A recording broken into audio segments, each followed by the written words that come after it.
부천 을에 출마하는 설훈입니다. 인사드리겠습니다. 준비한 유인물을 낭독해 올리겠습니다. 김기표 후보는 여러 투기 의혹에 대해 국민께 당당히 진실을 밝히길 촉구합니다. 2021년 3월 김기표 후보가 청와대 반부패 비서관으로 임명되었을 당시 경기도 광주시 송정동 땅 투기에 대한 논란에 휩싸인 적이 있습니다.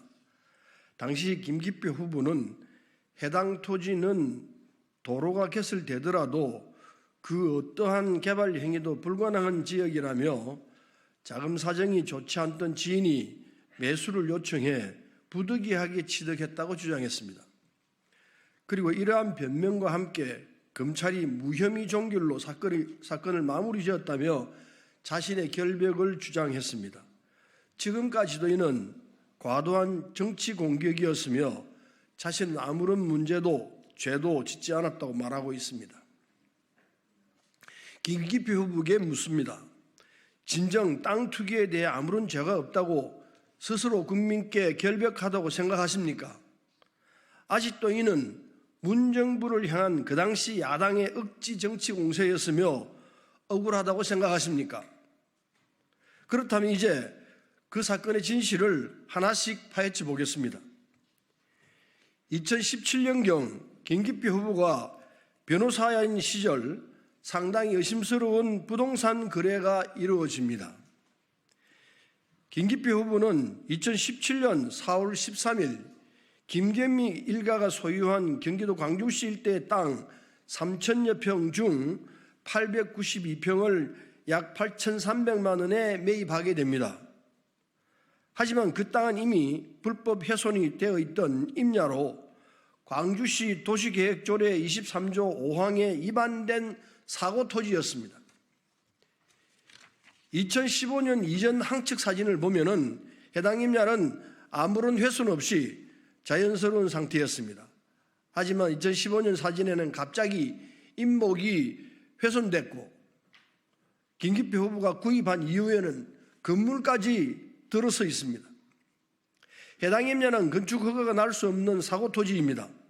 광주시 조례 23조 1항 5호에 따르면 고의 또는 불법으로 임목이 훼손되었거나 지형이 변경되어 원상 회복이 이루어지지 않은 토지로서 토지 이용 계획 확인서에 그 사실이 명시되어 있지 않으면 개발 행위를 허가할 수 없습니다. 이는 곧 해당 땅의 공사는 불법이었다는 것입니다.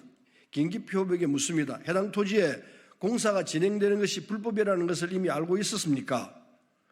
그리고 이후에도 이상한 점이 포착됩니다. 해당 땅은 채권 최고이익이 약 76억 6천만 원에 될 정도로 비싼 땅입니다. 그중 김기표가 보유했던 땅의 담보가치는 약 22억 4천만 원이나 됩니다. 그러한 땅을 김기표는 주식회사 황금강 대표 이형호, 황금강에게 단돈 1억 5천만 원에 매매하게 됩니다. 이게 세상에 말이나 되는 거래입니까? 이러한 거래가 상식적으로 이해가 가는 거래라고 생각하십니까? 도대체 어떤 사람이 약 22억이나 되는 땅을 단돈 1억 5천에 매매한다는 것입니까? 이는 공시지가 약 9억 3천만 원에 15%에 해당되는 금액으로 절대 이루어질 수가 없는 거래입니다. 저기는 양도세 탈루에 의한 조세범 처벌법 위반, 등기부의 매매 가격을 허위로 기재한 공정증서 원본 부실기재죄 위반에 해당됩니다. 여기서 끝나지 않습니다. 김기표 후보는 청와대 반부패 비서관으로 임명되었을 당시 불법 훼손 개발한 땅을 재산신고에서 숨기고 이를 건물로 신고까지 합니다. 제대로 된 상세 주소도 기재하지 않습니다. 이는 너무나도 의도적인 수법이라고 볼 수밖에 없습니다. 불법으로 개발된 땅을 매입하고 의도적으로 누락하고 터무니없이 싼 값에 특수관계인에게 매매하고 과연 이것이 상식적인 부동산 거래입니까? 김기표 후보는 이에 대한 확실한 답을 하시기를 요구합니다. 의심쩍은 부분은 이뿐이 아닙니다. 김기표 후보는 상식적으로 도저히 이해할 수 없는 부동산 거래를 자금 사정이 좋지 않던 지인과 한 것이라고 변명하였습니다. 그렇다면 한 가지 질문하겠습니다.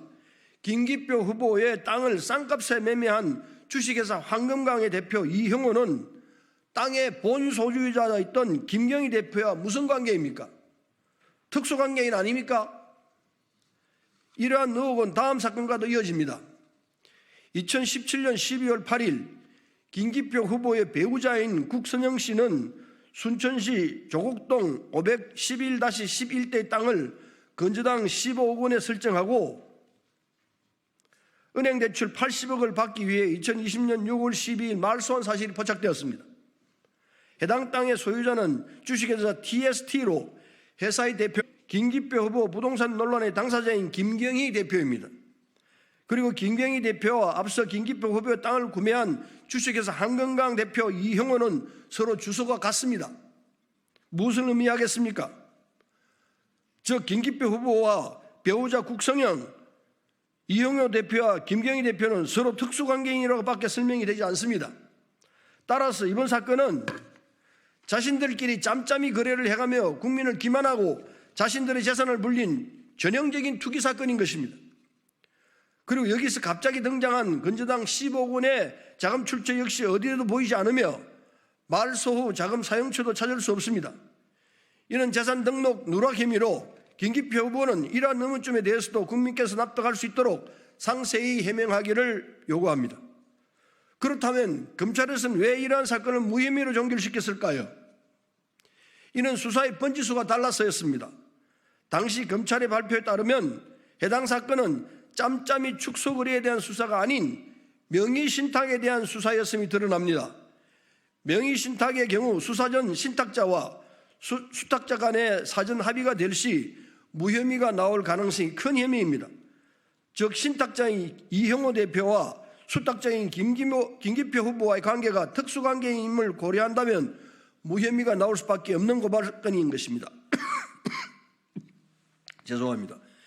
이 내용이 마지막이었으면 좋았겠지만 김기표 후보의 투기 의혹은 떠 있습니다. 김기표 후보는 2020년 마곡 발산동에 65억짜리 건물을 하나 갖고 있습니다. 54억이 넘는 대출을 받고 건물주가 되었습니다. 서민은 코로나로 인해 힘들고 재난지원금을 받아가며 어떻게든 삶을 지키고자 피땀 흘려 일하고 있는 상황 속에서 김기표 후보는 54억 넘는 대출로 65억짜리 건물주가 됩니다. 서민은 힘들고 국가는 어떻게든 서민의 삶을 지탱하고자 노력하고 있는데 김기표 후보는 이 시국을 이용해 건물주가 되어야겠다는 소위 영끌 투기를 진행합니다. 서민으로서는 절대 시도조차 할 수 없는 투자였으며 김기표 후보의 책에도 명시해놨듯이 이는 명백히 건물주를 통한 시세 차익이 얻기 위한 투기를 진행한 것입니다. 김기표 후보가 한 달 동안 내야 할 돈은 월 이자만 월 5%일 때 약 2,250만 원 정도로 추산됩니다. 국회의원 월급이 아주 많다고 하지만 실제로 들어오는 돈은 이보다 훨씬 적습니다. 국회의원은 겸직조차 되지 않는데 원리자 2,250만 원을 어떻게 갚겠습니까? 돈이 없다는 것은 곧 비리와 유착 가능성이 커질 수 있다는 것입니다.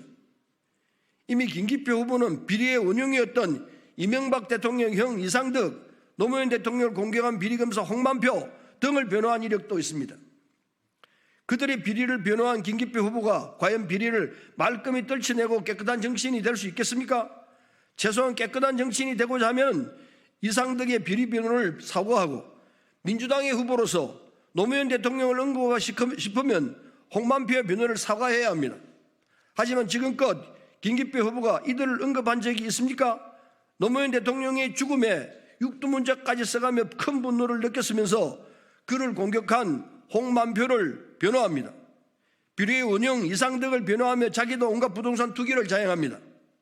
어떻게 이런 사람이 과연 민주당 노무현을 언급하고 서민을 언급합니까? 얼마나 앞뒤가 맞지 않는 후보입니까? 김기표 후보는 당당히 이러한 투기 의혹에 대해 명백백백 국민 앞에 해명하시길 강력하게 촉구합니다. 내일까지 합당한 해명을 하지 않을 시 즉시 고발 조치하겠습니다. 또한 이재명 대표는 부동산 투기에 관련된 사람은 공천을 배제하겠다는 국민 앞에 한 약속을 꼭 지키시길 바랍니다. 이상입니다. 질문은 이쪽에서 하도록 하겠습니다. 감사합니다.